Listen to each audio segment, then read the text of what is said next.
camera ready or cute right now, so you're not being seeing my face. And I know some of y'all think I got quote unquote popular features, and since I got popular features, some of y'all Evie, you want to pick me a part of quote unquote the human flaws I do have.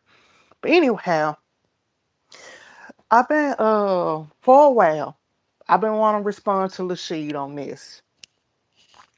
Lashid, remember my first video that I talked about my experience of what I dealt for having light skin, a mixed phenotype, and the discrimination or prejudice. Not just, I ain't gonna say discrimination because that's systematic, but the prejudice I went through even till this day, usually be by managers, but not everyday folks, female managers, for my phenotype, although I am supposed to be black. Remember I broke my experience down on one of my first videos on this channel while I was part of a particular spirit, but this live, I'm not going to be discussing any of those people.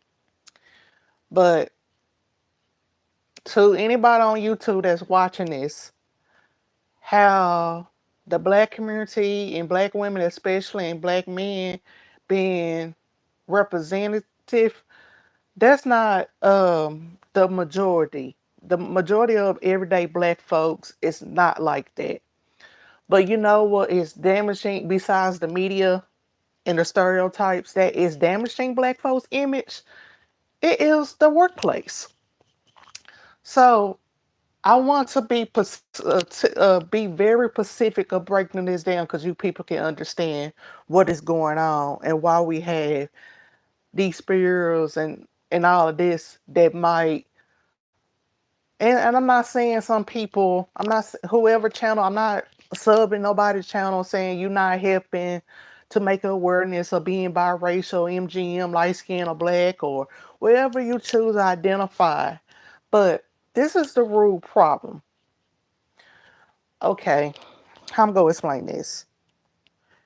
Okay, and I'm just going to focus on those with African ancestry who are part of the black community or have black ancestry. That's who I'm going to focus on. So, growing up from my household in the school districts, we all experience some type of trauma.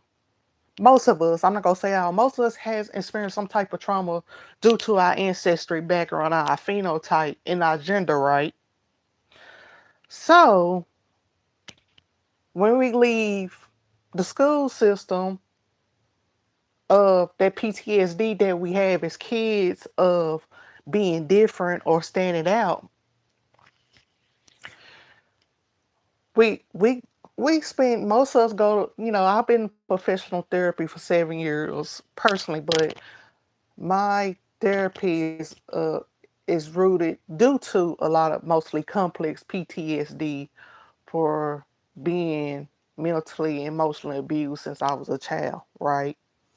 And how it influenced my behavior to a certain extent that I was diagnosed with a little bit of borderline personality traits.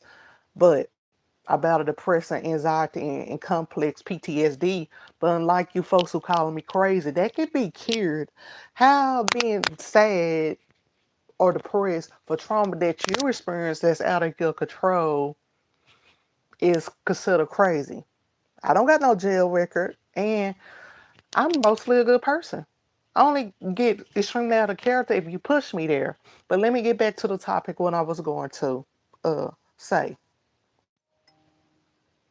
Oh damn! See, somebody made me light up in my face, show, and I don't look pretty right now. But anyway,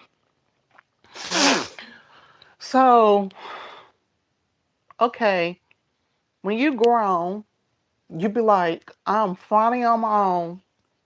I don't have to be forced to be with my family of origin.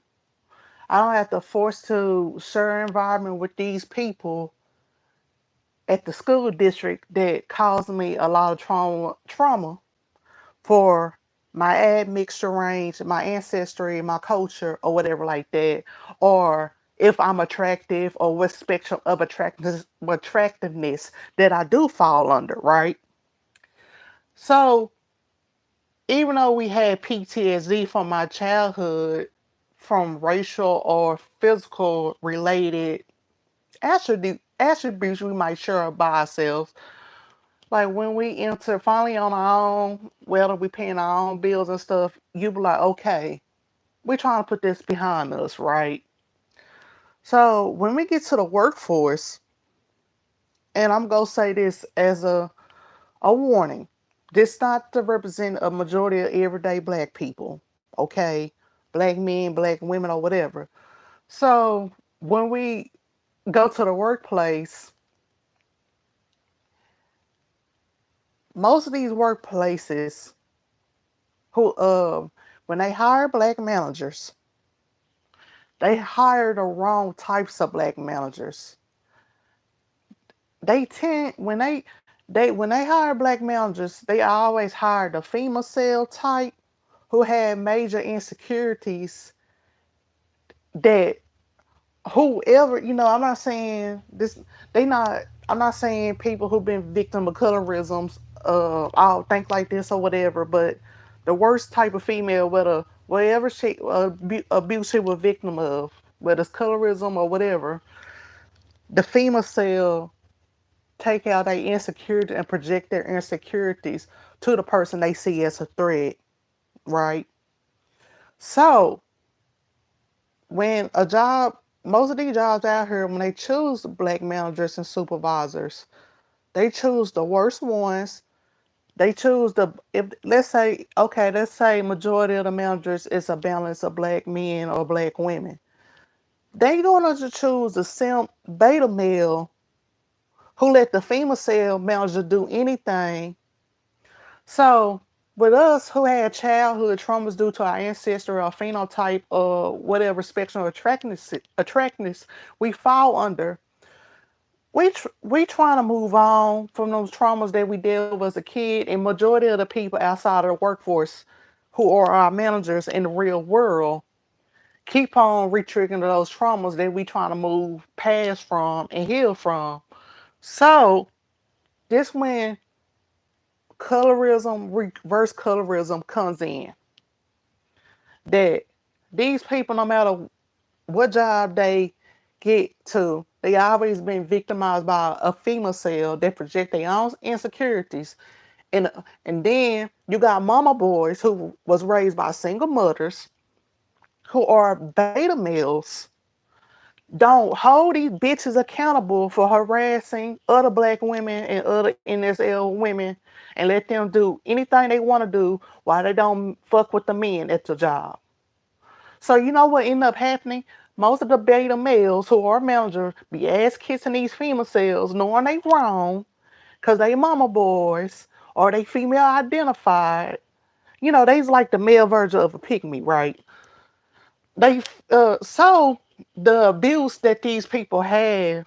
So this how these spirals come about. Yeah, do I think some of these people are agents? Oh, absolutely. Do I think some of these people are agents for the government? Oh, yes, I do. But so these spirals is preying on people that being re-traumatized by these beta males that fail to protect other black women, other NSL women from these females that's attacking us on a job based on our look or our ancestry. And you go to somebody who get abused by colorism or they sexual orientation by a female cell too. So this was the root of its cause. I'm sorry, I'm all over the place because I didn't have this written out, and I'm not the most articulate, well spoken. I'm not taking up for EU. I'm not defending her or whatever like that.